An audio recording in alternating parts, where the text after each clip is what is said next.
Hello everyone, and welcome back to another Transformers review. And as you can see, I'm doing another one of the reissue line G1 Autobots, and as you can clearly see written on the box, this is Silverstreak. Now he is a recolour and slight remould of the Prowl figure that I've just reviewed. This guy is a little bit rarer, not in this reissue sort of version, but in the original G1 a little bit harder to come by, and again that's why when this reissue came out I snapped it up, because to try and find a decent Silverstreak is pretty difficult. This reissue is more the westernised one rather than the Takara one, more the Hasbro one. There are differences which I will show you. First of all, you get a box which is more styled along the G1 boxes, with the yellow at the back with a grid sort of like design. Some nice G1 style artwork, and I'll give you a 360 of the box. You get a nice little bit of artwork and a basic kind of tech spec at the back. There is a little write-up about Silverstreak, which I should lift the camera up and get that going the right way. Try and hold that steady enough for you to read. There you go. And if you want to pause it and read that, get the camera back. And like I say, you get a nice little, more IDW rather than the classic G1 sort of Marvel comic artwork, but yeah, still nice anyway. On the inside you don't get the booklet that you do with the Takara. You just get some artwork of the other reissues that they sold, which is G1 Jazz, Thundercracker, Starscream, and the one that I was lucky enough to pick up from the boot fair really cheaply, which is the Powermaster Prime, but with the Apex armour as well. You do get the clear window like the Takara. But yeah, a little bit, not quite as fancy without all the booklet inside, which is a bit of a shame. You do get a nice shiny sticker, but that's about all. Getting to the actual what's in the box, so to speak, the figure.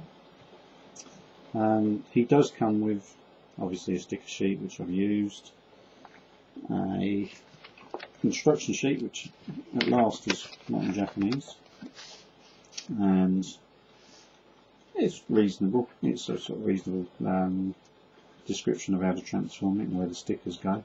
But do notice that the actual one they've got in the pictures there is different, because of the bonnet's different colour from the rest of the car. Now, whether that's a prototype which they used, I don't know, but obviously this leaflet was made when they did the reissues, so there were original ones still knocking about, so that's a little bit odd.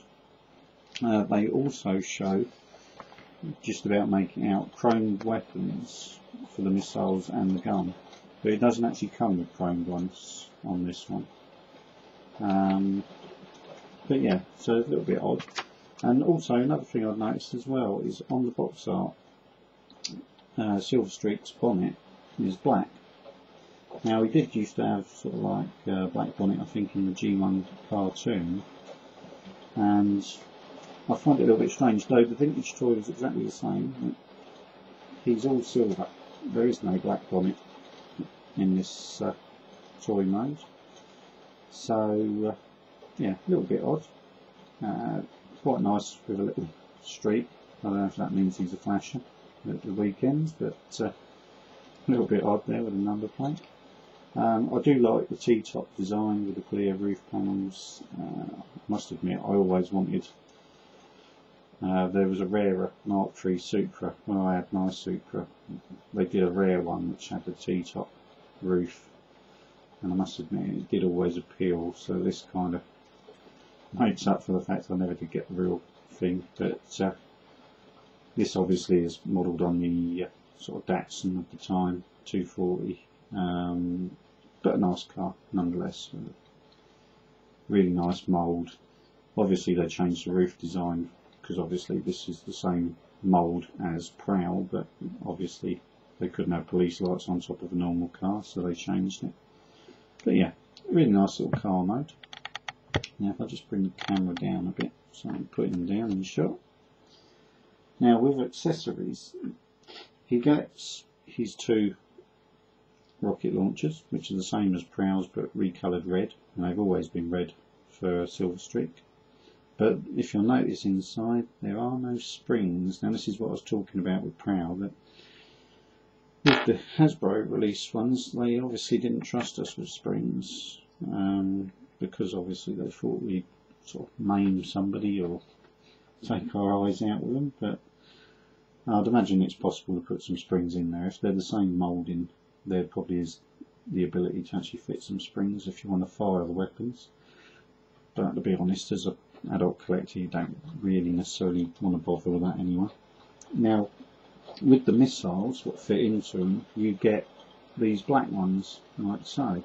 Now, they are a perfect copy of the original chrome ones, and these are the original ones for my smoke screen. It's an exact direct copy, but not chromed, and I think if you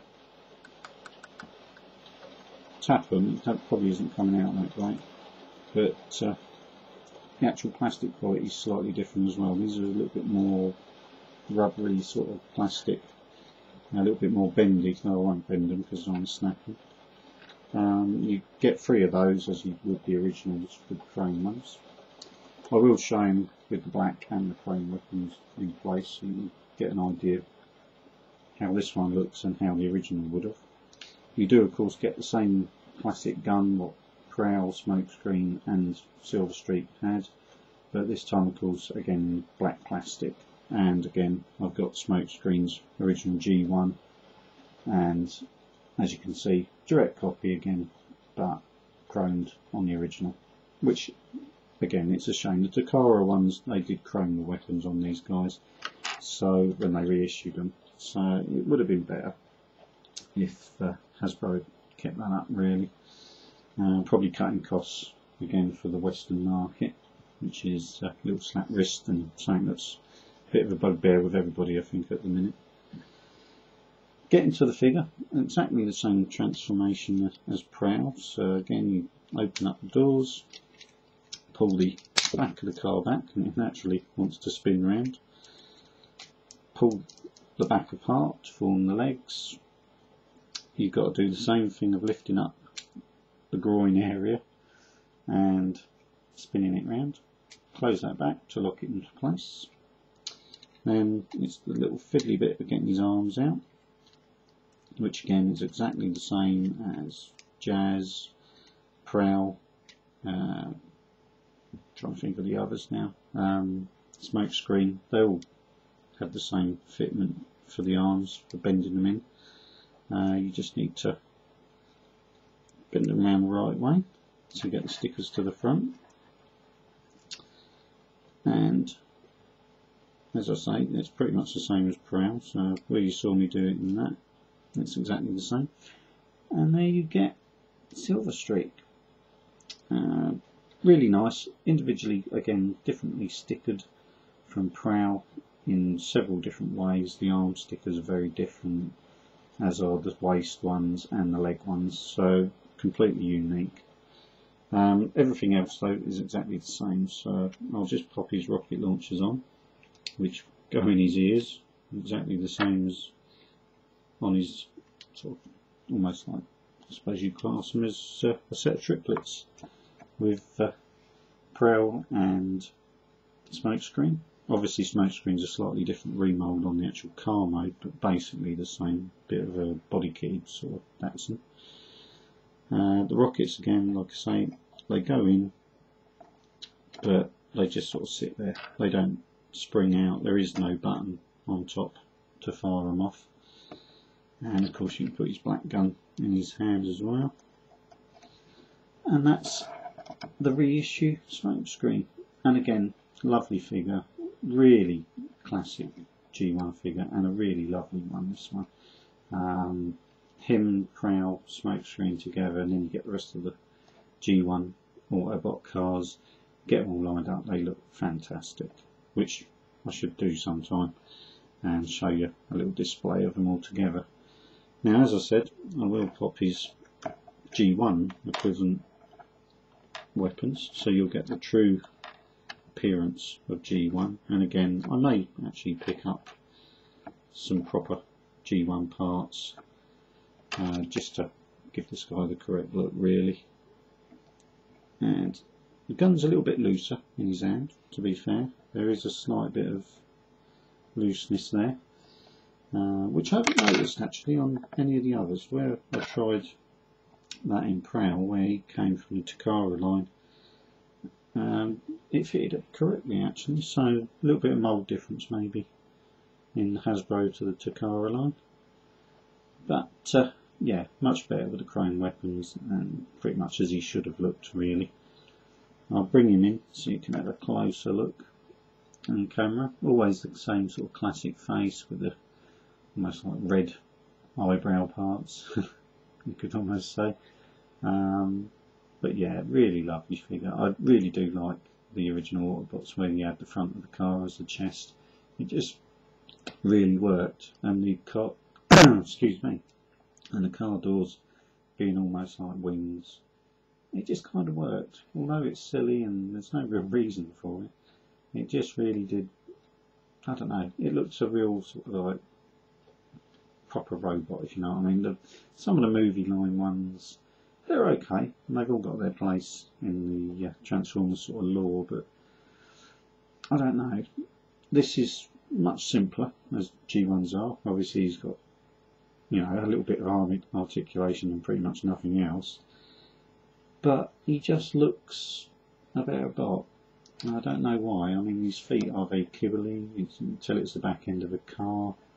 You can tell his chest is the front end, but I don't know, just something about these sort of classic G1 figures that I don't think they've quite captured in some of the more modern toys. But again, I'm a bit jaded because I am obviously a G1 guy at heart, being that that's what I grew up with. But yeah, I am glad to some degree, other than the chroming of the weapons, that where Hasbro and Takara reissued these guys, that they kept to the die-cast metal.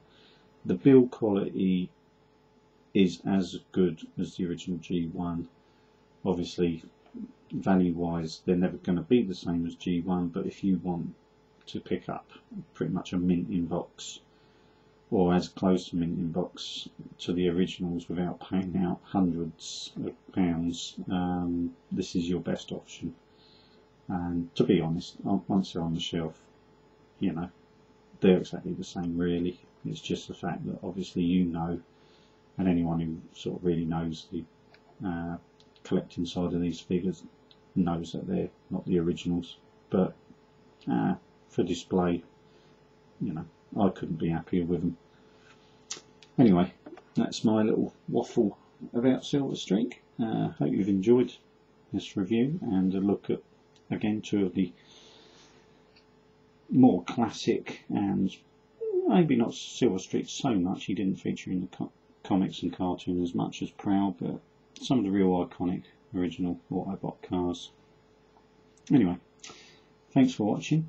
Please feel free to subscribe or to comment, and I shall see you again for another Transformers review. Thanks for watching.